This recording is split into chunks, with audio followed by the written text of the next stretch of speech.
Magandang umaga, friend! Ako si Ai de las Alas, ang inyong Queen of the Kitchen. And welcome to the Siomai King Cooking Show!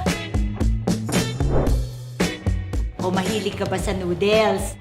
Mas papasarapin pa namin yan dahil meron ng beef noodles ang Siomai King Express. Healthy and tasty ang Siomai King Express noodles dahil may kasama itong gulay at napakasarap na sabaw. There are two ways to heat the Siomai King Express beef noodles. One way is by using a microwave and the other is by using a stove.